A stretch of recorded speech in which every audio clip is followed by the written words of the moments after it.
Napakayabang mo, Kuya Leo. Napakatakaw mo sa pera. Tutulong ka na lang, nagbibideo ka pa. Ayan. Shout out sa iyo, Lods. Isa ito mga kail ko sa comment sa isang video ko na nakarating nga sa akin. At eto nga yung sagot ko dyan. Alam mo ka-idol, eto na lang yung batayan mo. Alam mo, simula po nung nag-start ako sa vlogging ko, 4 years ago hanggang 2023 August, wala akong kinikita dyan, kahit pisong duling. Lahat ng ginagastos ko dyan, sariling bulsa ko po yan. Pero okay lang kasi dun ako sumasaya.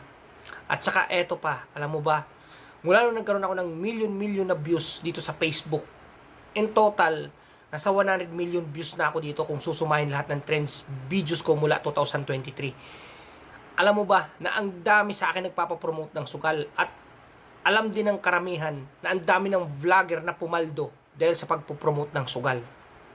Yes, pero ako, ni isa doon, wala akong pinatulan. Kasi prinsipyo ko na yun eh.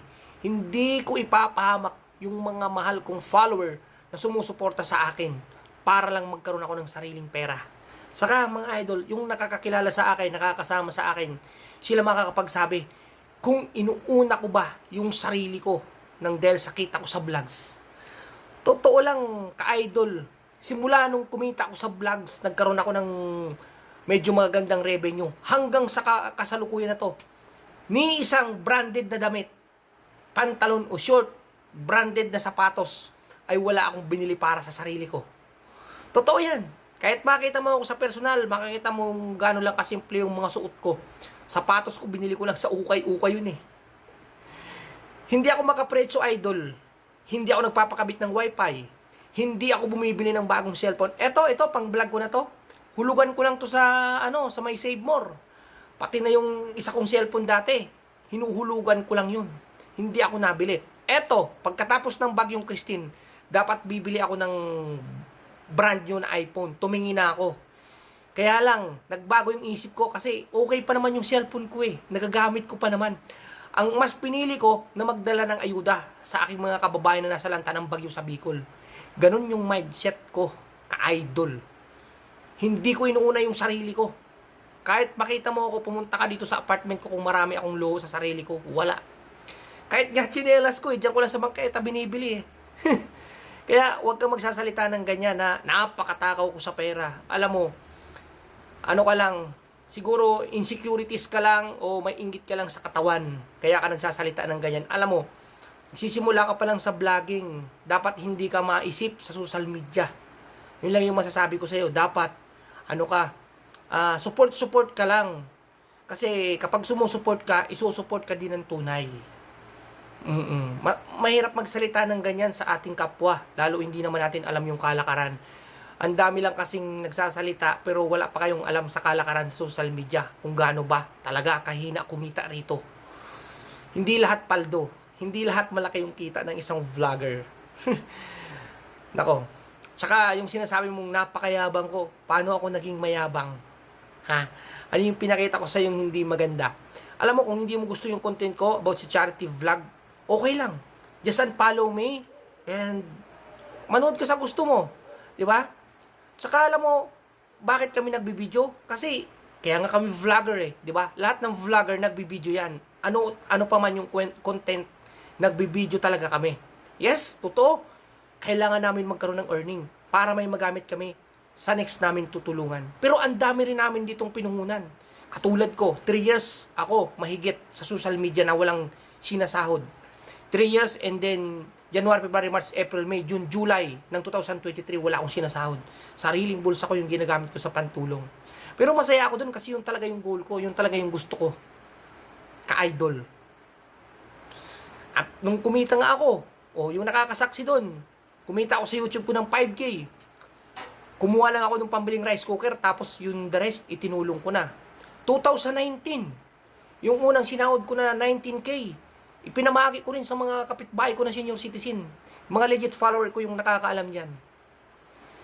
Oo, may business ako ka-idol. May negosyo po ako. Kaya kaya nakakakuha ako ng pang down ko sa sasakyan, panghulog ko sa sasakyan, mga needy ng mga kamag-anak ko. Kaya ako sila susuportahan. Pero yung sinasabi mo na, iniisip mo na bawat video, kahit maliit na video, kumikita ng malaki, nagkakamali ka dyan, Lods. Alam mo, pagka nagsimula ka ng mag-earning dito sa Facebook o kaya sa YouTube, masasabi mo yan. Masyado ka lang kasing maisip, kaya ganyan ka. Sana kalmahan mo lang muna hanggat hindi mo pa nasusubukan. Saka kung mag-searching ka kung gaano ba ang kalakaran ng kita dito sa Facebook saka sa YouTube. Para hindi ka naman nagkakamali ng panghusga. Mahirap manghusga, lalo hindi mo pa alam yung kalakaran, 'di ba? Ang dali-dali sabihin na napakayabang mo Kuya Leo, napakatakaw mo sa pera.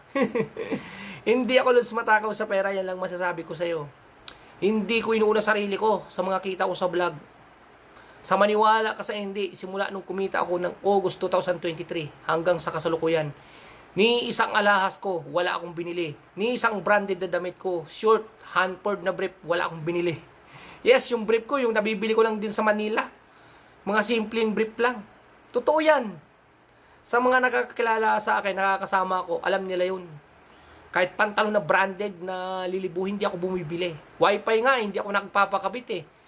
Laptop nga, hindi ako bumibili. Kasi napapakinabangan ko pa yung cellphone ko. Saka nung yung unang sumahod ako, sabi ko pag binili ko to ng gamit ko, ng mga tripod ko na mamahalin, sayang, magagamit ko pa sa pantulong ko eh. Sana bago tayo manghusga, alamin muna natin. Mahirap maghusga, idol. Yun lang. Pero masasabi ko lang sa'yo, shoutout pa rin sa'yo sa nag-comment ng ganyan sa akin. Hinahangad ko pa rin na lumago yung channel mo. Umangat ka rin para malaman mo kung gaano ba talaga yung sitwasyon. And basta ha, God bless pa rin sa'yo. Ingat palagi. At sa lahat ng mga solid supporter ko dyan, thank you so much sa inyo mga idol. Laban lang lagi at tiwala. Tuloy-tuloy lang lagi sa pangarap. Walang aayaw. Bye-bye!